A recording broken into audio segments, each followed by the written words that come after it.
Maray na hapon po.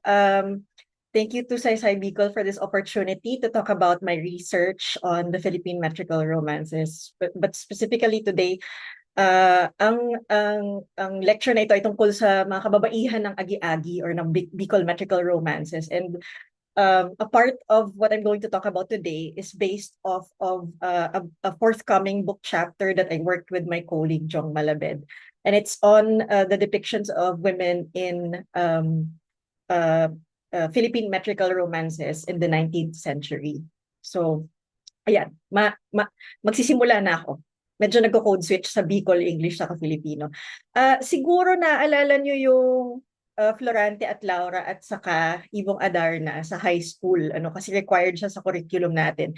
Itong dalawang to actually ay examples ng mga korido. Yung Florante at Laura, may 1,500 lines. Tapos yung Ibong Adarna naman nasa 7,000 lines. They're generally called corridos, but we have so many names for it in various Filipino languages. Naalala ko lang nung ginagawa ko to presentation na to na during high school, because we were required to stage Ibong Adarna as a requirement for our Filipino subject. Tapos patok na patok nung time na yon yung Encantadia. Yung original na Encantadia ha. Ang ginawa namin, nag-stage kami ng version ng Ibong Adarna na parang nag-include ng Encantadia references. So may mga characters kaming nagsasalita ng mga sinasabi ng character sa Encantadia, parang Pashnea, ganyan. Tapos ginawa namin siyang nakakatawa saka it made it to us relatable. So yun yung memory ko ng corrido nung high school. Pero para sa akin, medyo challenging aralin yung corrido, yung metrical romance nung high school kasi sobrang haba niya. Tapos, written din siya in Filipino, in poetic Filipino, which was different from my mother tongue of Bicol. And we didn't really talk much about what the corrido is compared to, for example, myths, legends, and kwentong bayan. So it was surprising, in fact, to learn that there are Bicol metrical romances. So you can see here examples of librettos of Bicol metrical romances. And here are some titles of these Bicol metrical romances. Yung una, tungkol sa buhay ni Santa Isideria. Yung ikalawa naman, tungkol sa buhay ni Maria Alimango na siguro nabasa nyo in a form of a kwentong bayan in Filipino, na siya yung ating version ng Cinderella. Yung ikatlo naman, doon sa Lechodora, is reminiscent of a story from A Thousand and One Nights. Tapos yung last ay tungkol sa buhay ni Blanca Nieves o ni Snow White. These are only some of the names of corridos written in Bicol. So if you've observed, the corrido has really wide-ranging themes. It can be about saints, it can be about knightly adventures, it can be about folkloric magical creatures, it can be about war, love, etc. And they're all told in verse, in quatrains with 8 or 12 syllables each. Tapos usually sa titles nila meron nakalagay na buhay, vida, agi-agi, pinagdaan ng buhay, panagbiag, at saka yung iba't iba pang mga versions noon. So sa Bicol, yung salitang agi, ang ibig sabihin nun ay daanan, passage or way or trail. But it also means to pass through, or to pass, or life experience. So ang agi-agi colloquially refers to a story of a life lived, or a biography. And I use agi-agi to refer to Bicol metrical romance in general, as this appears to be the most accommodating descriptions. Sa ibang mga instances, yung agi-agi or yung corrido, ang title naman nila, istorya, kasaysayan, ano. So may variety yung corrido or yung agi-agi as a form. Tapos kung napapansin nyo, luma lahat na nakikita natin. Luma yung Florante at Laura, luma yung Ibong Adarna. Yung pinaka-lumang nakita kong copy ay in microform. The date of publication was in 1885, and it's available through the Internet Archive. It's a Tagalog corrido. Sa Museo Historico Universidad de Santa Isabel naman sa Naga City, ang pinakalumang kopya na nakita ko ay 1911. Pero itong mga corrido na to might have been published for much older, at alam natin actually that they have been around in the archipelago for much longer. Si Irving A. Leonard, sinurvey niya yung mga shipments ng publications from Spain to the colonies in the 16th century. And what he found out was really surprising, right? So we know that there are decrees that prohibited conquistadors to ship non-religious texts kasi stricto sila na dapat useful lang para dun sa conquest yung mga pinapadalang materials dun sa colonies. Pero nung trinace ni Leonard yung mga pinapadalang publications sa mga colonies, napansin niya na actually 70% lang ay religious texts dun sa mga pinapadalang texts, ano?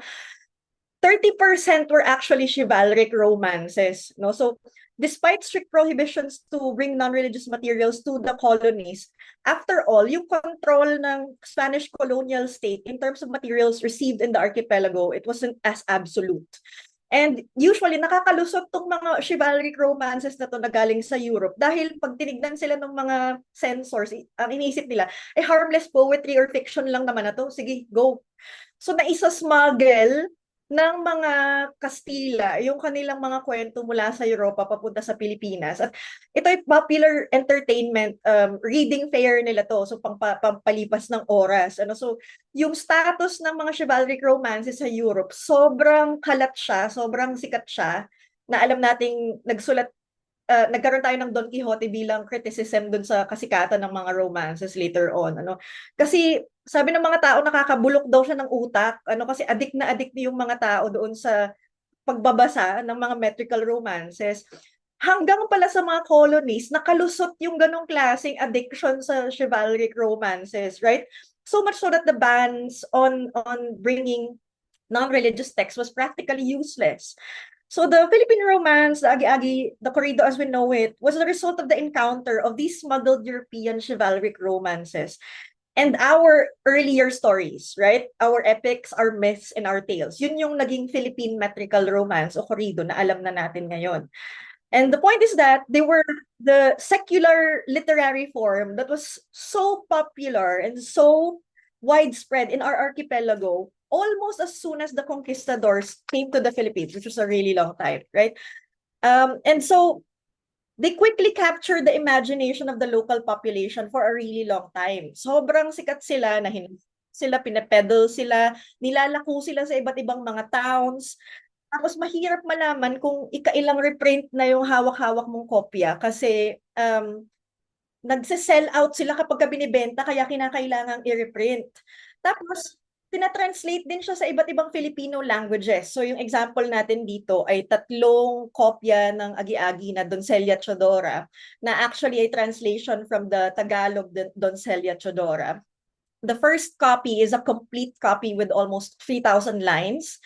The next 2 copies are the second and the third parts of the entire Agi-Agi. Kasi minsan pinuputol nila yung mga mahabang Agi-Agi into parts para mas mabilis siyang i-print, mas portable siya. So ganito siya kasikat, no? They were being copied, memorized, rewritten, quoted, recited, sang, and even danced to. People were so familiar with the foreign characters and stories of these corridos na nire-refer nila yung mga characters at yung mga kwento ng Agi-Agi kapag may debate, kapag may speech, kapag may conversations.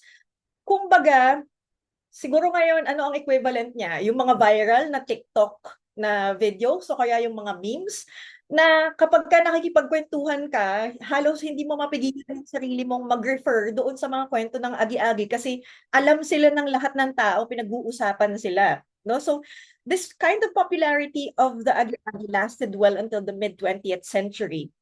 And although may nabalitaan ako na sa ibang places sa Bicol, may mga gurang pa daw na kayang makapagkwento ng ilang mga agi-agi.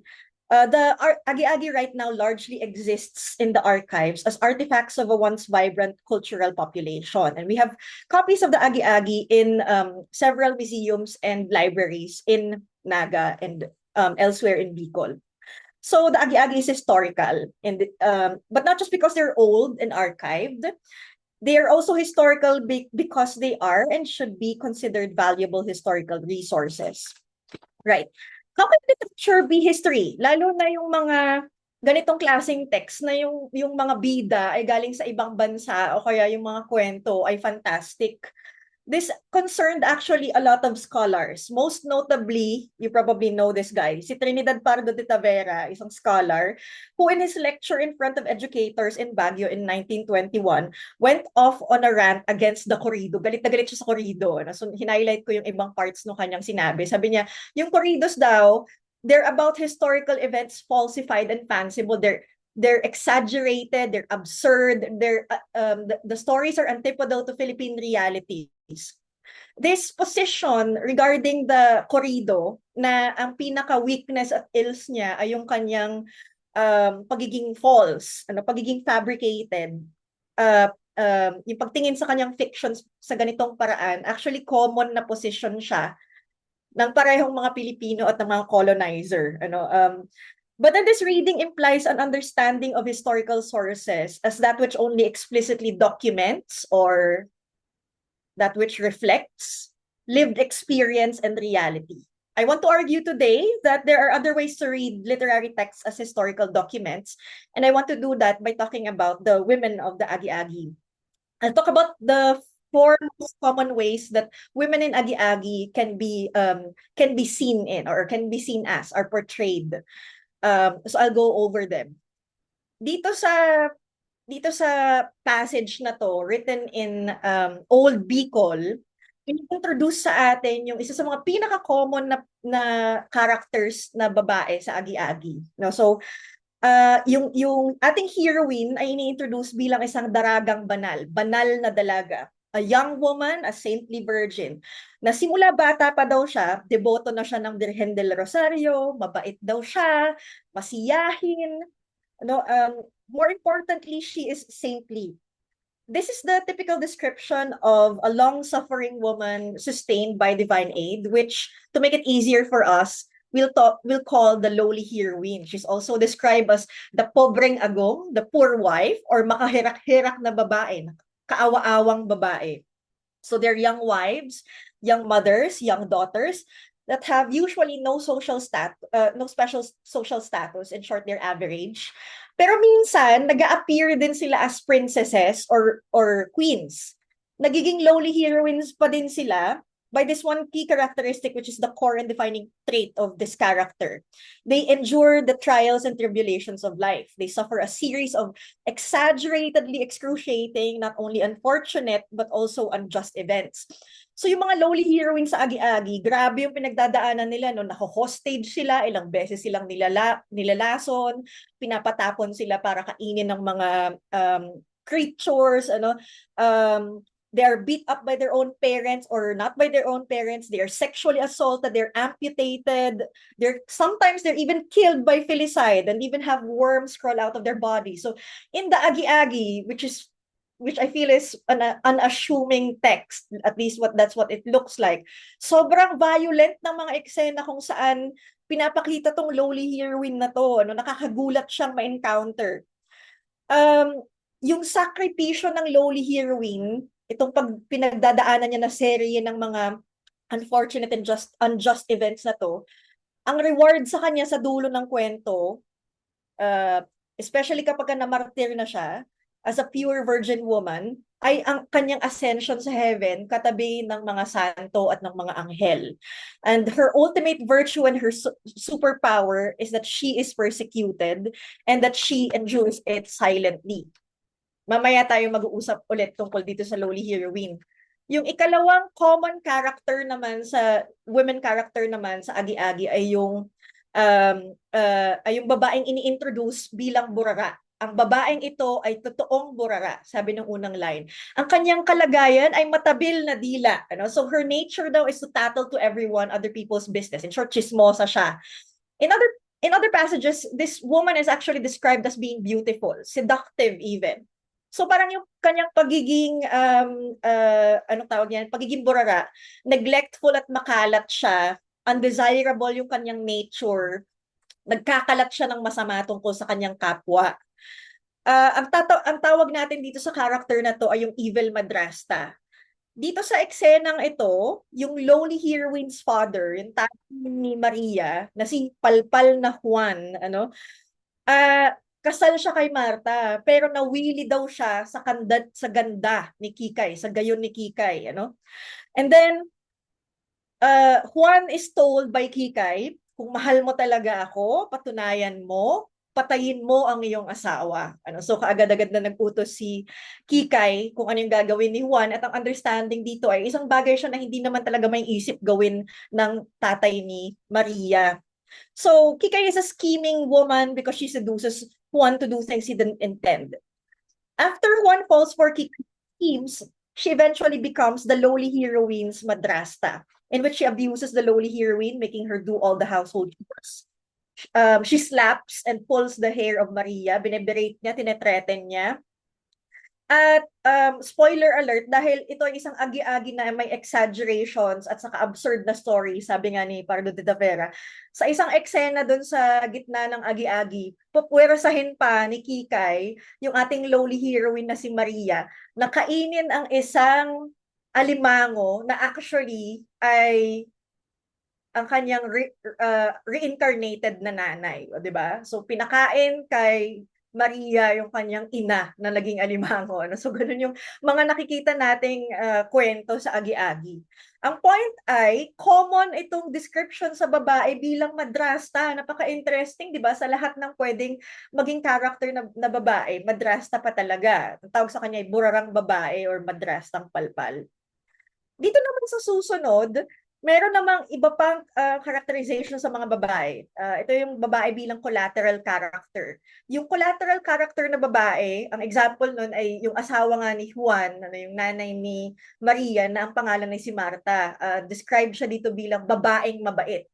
Ito si Marta, babaeng mabait. Ang kanyang puso ay mabait, ano, ay malambot, ano. So, the collateral woman characters are usually described as also saintly, somewhat like the lowly heroine.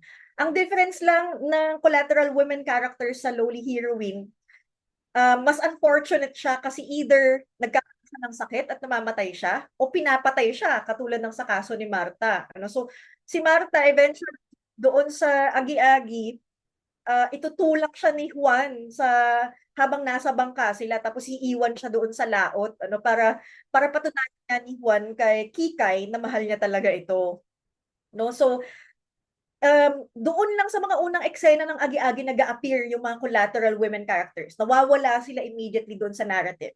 Tapos katulad nito, meron din mga women background characters. So women background characters are stepsisters, queen mothers, nuns, madre rectoras, the mother or wife who is not the protagonist, and other background characters who do not appear to have any distinct characteristics. Usually yung mga nanay, they're not even mentioned apart from being in conjunction with the father.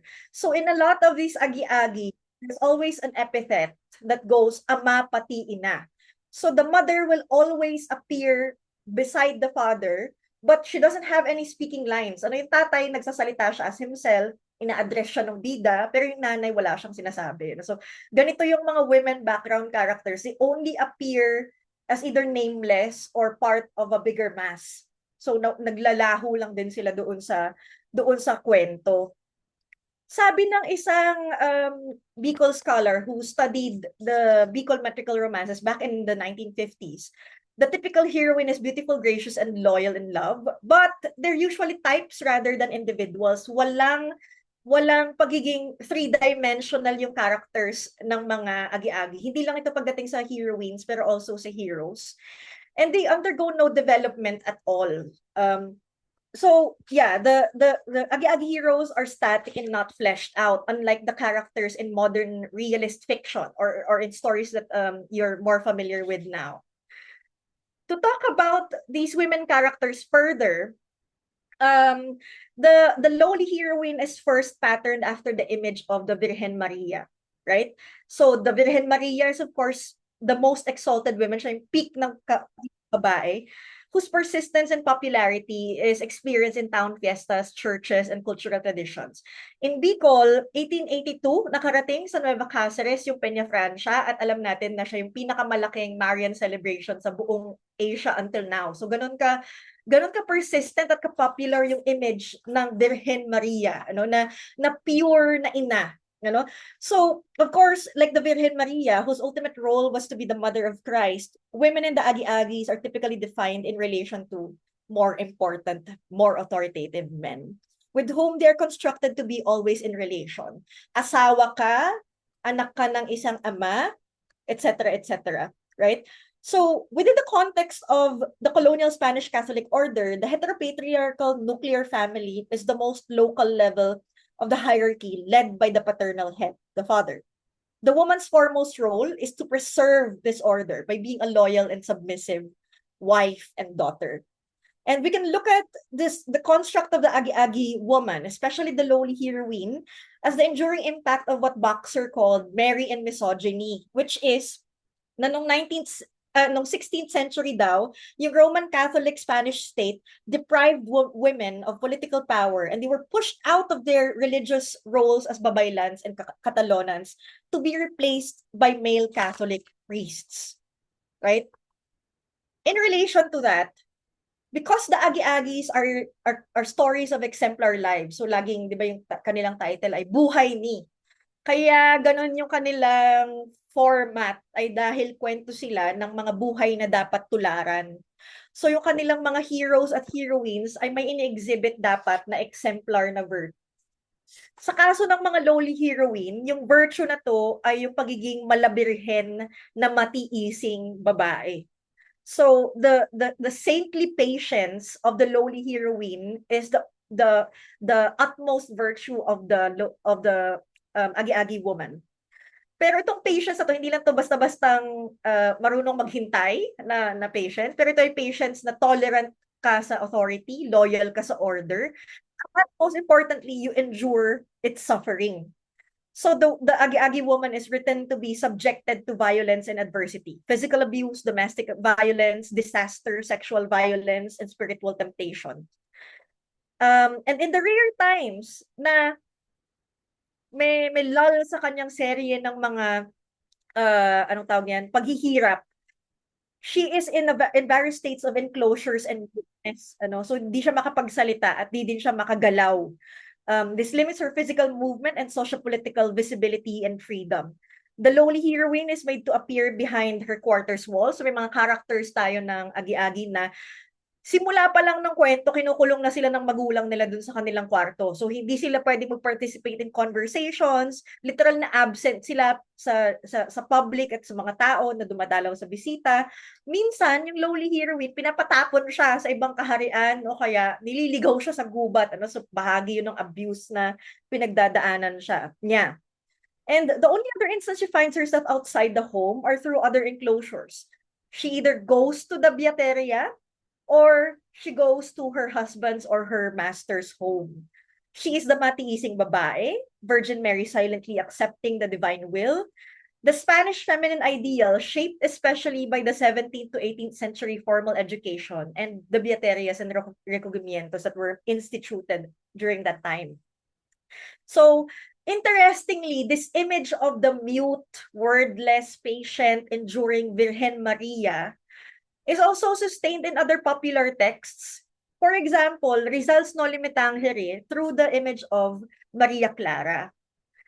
But interestingly, we have here a quote from a chapter in Noli Me Tangere, Meeting in the Town Hall, right? In which there's a young barangay head na parang pinapropose niya na wag na sanang pag-aksayahan ng pera ng barangay sa kanilang piyesta, yung mga komedya. So yung komedya ay staging na usually adapted sa mga korido. So isa din to sa mga dahilan kung bakit sikat na sikat yung mga korido, no? Ginagamit siyang material for theater stages like komedya. Tapos nung pinapropose ito ng batang barangay head, sabi niya sa mga tagapakinig, bakit pa natin mag-stage ng komedya? Yung mga bida niyan, mga prinsesa na nakikipag-away sa mga tikbalang higante at saka nakikipaggera. Sa mga customs natin, we love sweetness and tenderness in a woman. This is such an interesting quote in the Noli because it feels like Rizal says that our woman is actually, yung babae natin, yung Filipina, ay aligned doon sa Spanish feminine ideal. Tapos, interestingly, ang pinuput in contrast niya doon ay yung mga kababaihan ng Corrido. Sabi niya yung mga babae ng Corrido, masyado silang, they go on outrageous battles, right? So, it's such a curious depiction because, of course, this is not what we've been seeing so far, right? This is not what scholars have been seeing so far. So, is this a different Corrido he's talking about? Pero the Spanish feminine ideal remains, right? So, Rizal, through this character, agrees with the Spanish feminine ideal. In continuation, when the woman in the Agi-Agi doesn't conform to the Spanish feminine ideal, she's either insignificant, yun nga, literal nawawala siya dun sa naratibo na mamatay siya or pinapatay siya, o kaya bahagi lang siya ng isang grupo ng mga tao, wala siyang sarili niyang boses. Or she's also the vilified woman as the evil madrasta. Si Kikay dun sa ibang bahagi nung Agi-Agi, ang description sa kanya ay she's no good like the devil. So yung madrasta na burara at beautiful at seductive ay dinidescribe din na katulad ng demonyo. At nakikita natin yung resonances ni Eve, who is the image of religious disobedience, and is also perpetually linked to the serpiente astuto, right? The madrasta's voice in the Agi-Agi, because she speaks, because she has a matabil na dila, is seen and vilified as a capacity for deceit and the concealment of true intention. Kasi hindi siya parang yung lowly heroine na pure ako at kita niyong lahat na pure ako, mabait na ako, maganda ako, alam ng Diyos at ng Virgen Maria na ito ang nasa loob ko. Yung evil madrasta, parang hindi siya natatagos ng mata ng colonial Spanish gender order na meron. Hindi malinaw yung kanyang intentions. Iba yung sinasabi niya, tapos iba yung nasa puso niya, parang ganun yung insinuation. Right. So, she's not transparent, and she can compartmentalize external verbal expression and internal character. And this is where her persuasive power actually emerges, and thus she has command. This is against the Spanish feminine ideal, and that's why it's vilified. So her pagkamatabil functions to make the lowly heroine radiate even greater in her wordlessness. Right. Perceiving the woman as having an evil nature in relation to her use of words can also be seen in influential texts as early as in the famous Augustinian friar Casimiro Diaz's Handbook for Parish Priests in 1745. So dito medyo prescriptive si Diaz. Sinasabihan niyo yung mga parish priests na huwag kayong magpapapasok ng babae sa mga bahay niyo. Siguraduhin yung magpapasok yung mga babae sa bahay niyo. Bakit? Woman is the most monstrous animal. So in this particular passage, yung capacity for deceit and evil ng babae, ginagawa siyang natural, ini-enforce yung idea na kailangan niyang i-control, na kailangan niyang i-discipline ng babae. At ini-echo din ng passage na to yung exclusion ng mga kababaihan sa iba't ibang spaces. Right. Writing on the composos and corridos, the amazing folklorist Herminia Meñez-Coben said that the feminine voice I hear in the composo, which is also adapted from the corrido, is one of acceptance of female victimization. So, itong sinulat ni Meñez-Coben noong 1996, sobrang importante siya kasi isa siya sa mga una at only na gendered readings ng form ng Agi-Agi, or ng corrido. Tapos pinapasilip sa atin yung text sa ibang lente na hindi lang pag-question ng kanyang pagiging colonial, ng kanyang pagiging religious, ng kanyang pagiging traditional, or ng pagiging kanyang nationalist or anti-nationalist as a form. Kasi usually, pag pinag-uusapan yung Philippine metrical romances, nakita niyo yung kanina na kay Rizal at saka kay Pardo de Tavera, ito yung questions na lumilitaw. Pero sa kaso ni Meñez-Coben, nilapatan niya ng isang gender reading na napakahalaga sa pagbubukas ng marami pang ibang tanong patungkol dito. It opens up important questions of women's agency and autonomy in folk literary forms as it has never been before engaged. But now, however, developments in feminist critique allow us to ask more questions aside from is the woman does the woman have her own agency? Or questions like, does the Agi-Agi construct women progressively or does it construct women regressively? This is an important question to ask as well as answer. But I also believe that beyond this, we have to ask other questions. Maybe questions like, in what other ways do women in the Agi-Agi speak, move, and exist? Or what other woman, Filipina and Bicolana, can we glimpse at from the Agi-Agi? Right. So here's a passage from Maria Clara and the Market by the historian Norman G. Owen, who also wrote extensively about Bicol history, right? So in-emphasize niya nung 19th century, may massive socio-economic upheaval sa bansa dahil sa maraming iba't ibang nangyayari noon, di ba? So binuksan yung Suez Canal, nilift yung censorship or nag-ease yung censorship, dumami yung mga foreigners sa bansa, nagkaroon ng access sa literacy yung mas madaming tao. So napakaraming nangyari. At para sa kanya, itong mga pangyayari na to complicates the history of women and that the history of women, the lives of women in the 19th century became more dynamic and diverse than what we might have expected from the stereotype. He's talking about the stereotype of viewing women in our past as merely submissive or passive or people that didn't have agency, ano? So there had been massive changes in women's lives.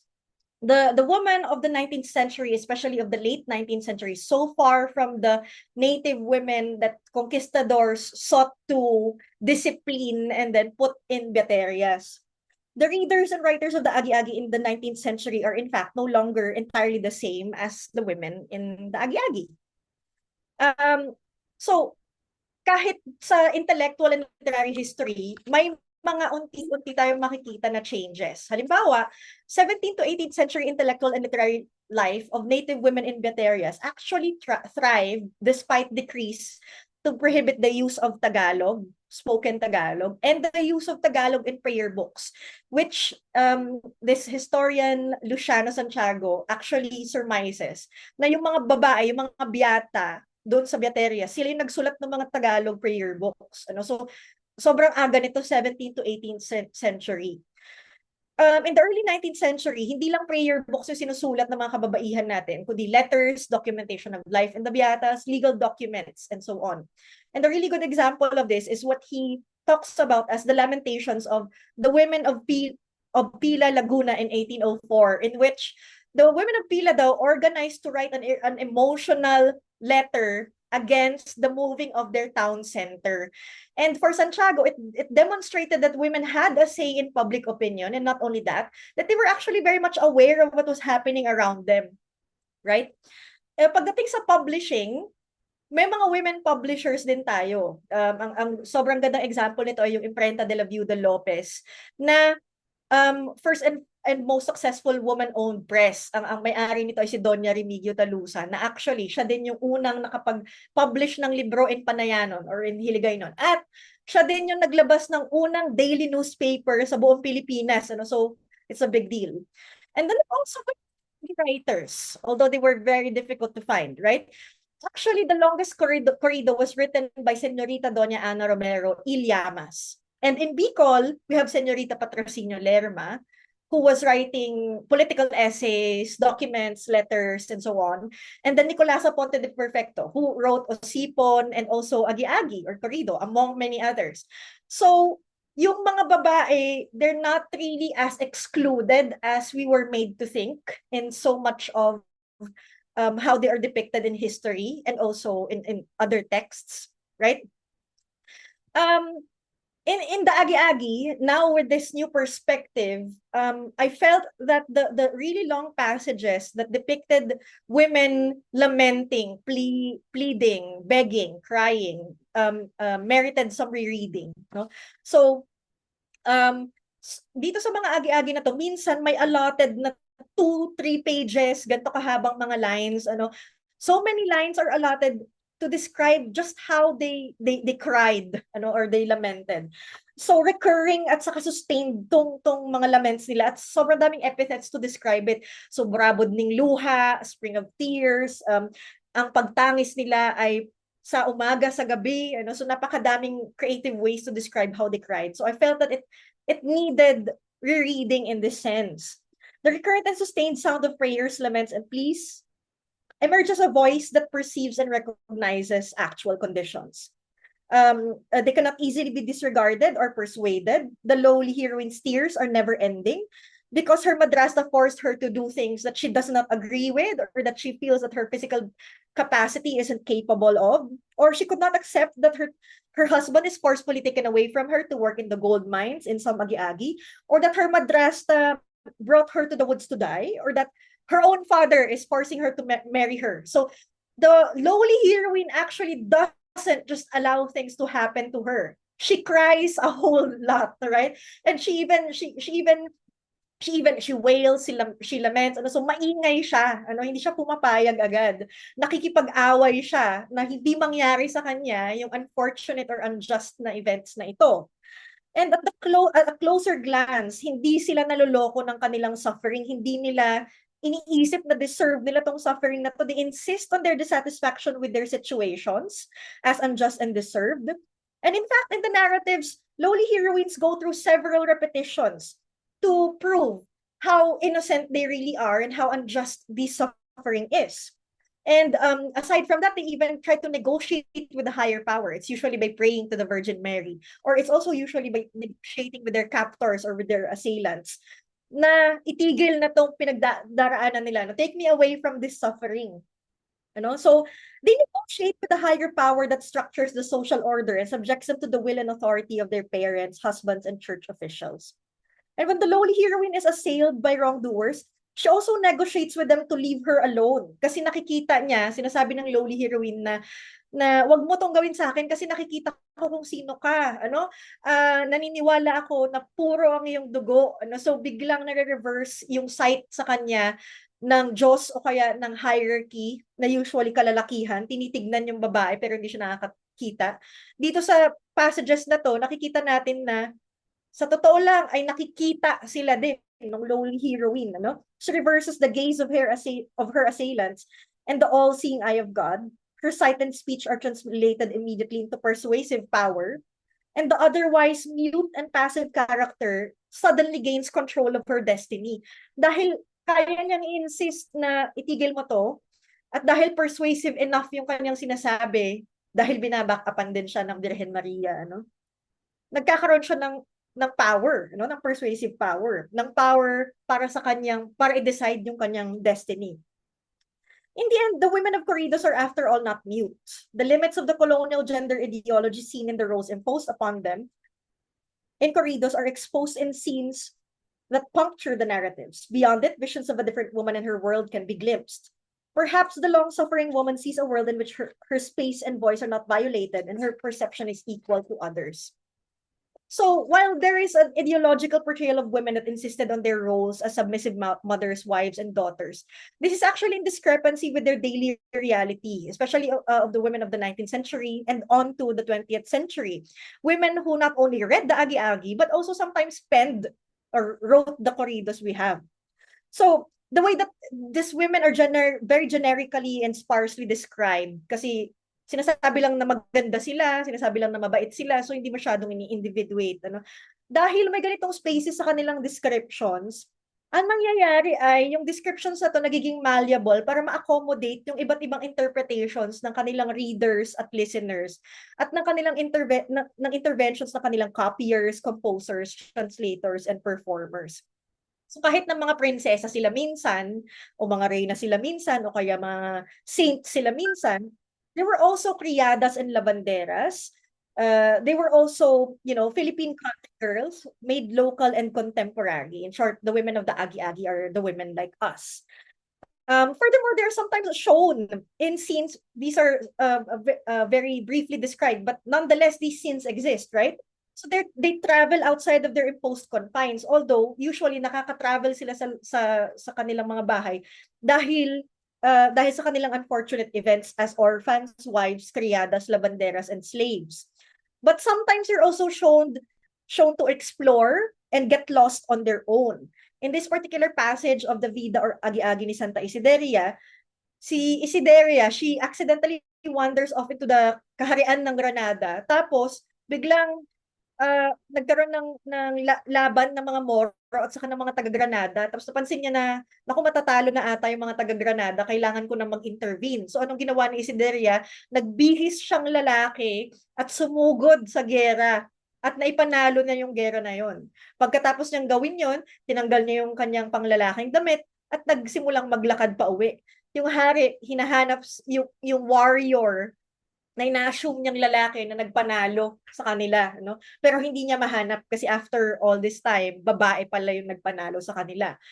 Tapos naalala natin dito sa quote na to, yung quote nung barangay head doon sa Noli Me Tangere, ano? So, baka after all, hindi ganun ka-rare yung depictions ng mga babae bilang warrior sa corridos. Akala lang natin yun. Or, kung hindi man ganun ka-popular, kung hindi man ganun ka-often, maybe it's not as inconsequential. Maybe may effect yung depictions ng women as warriors in corridos kahit na rare sila.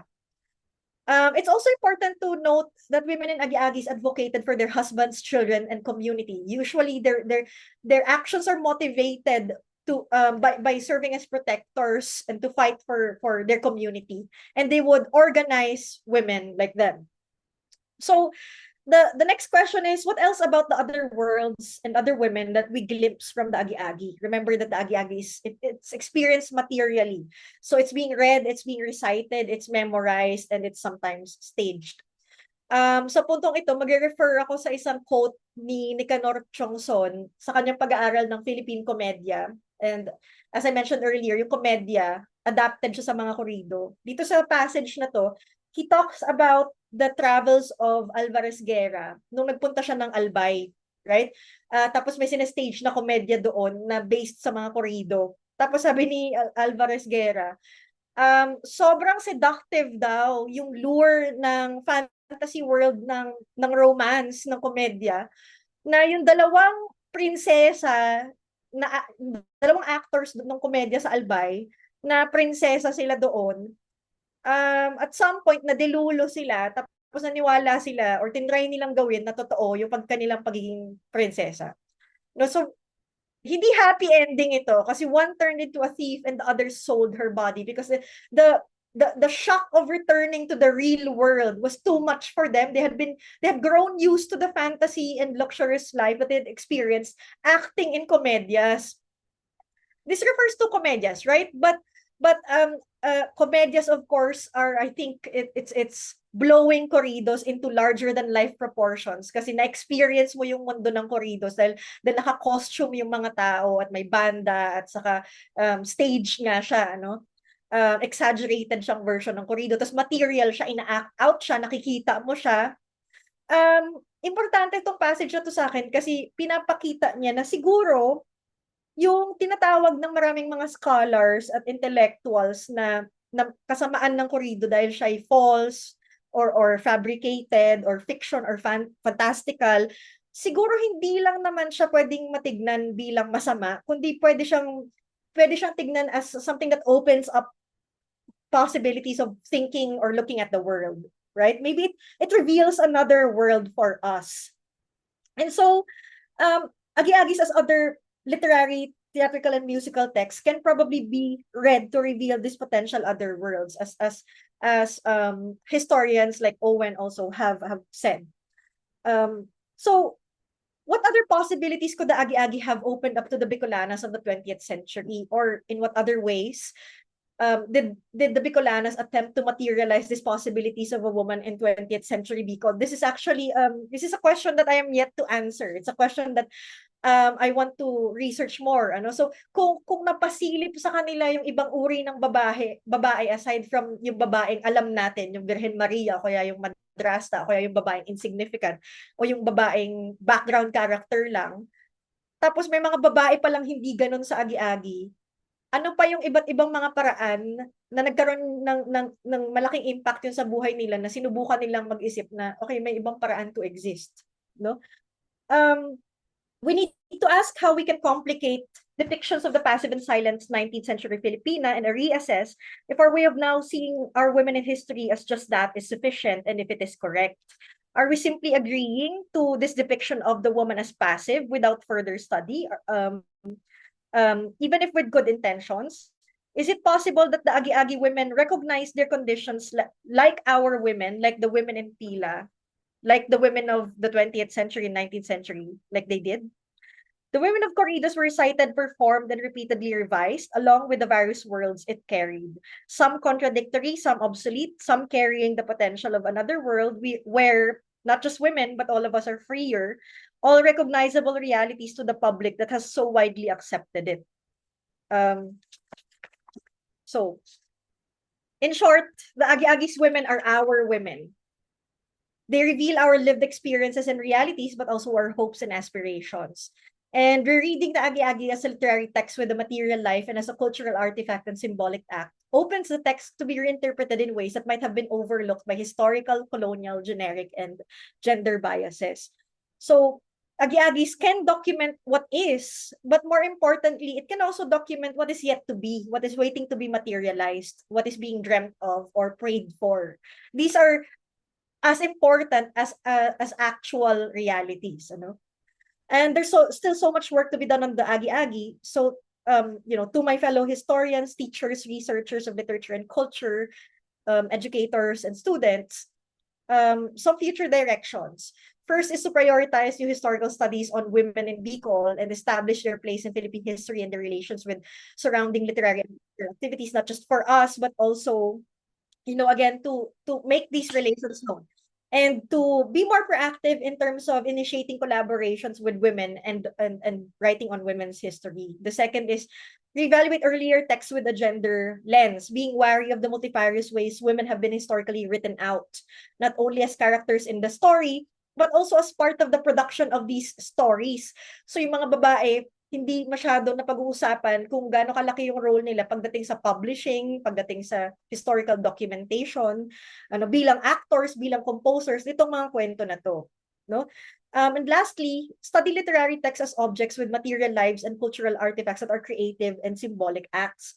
Which is to say that literary texts aren't just explicit descriptions of reality. They're also creative symbolic acts.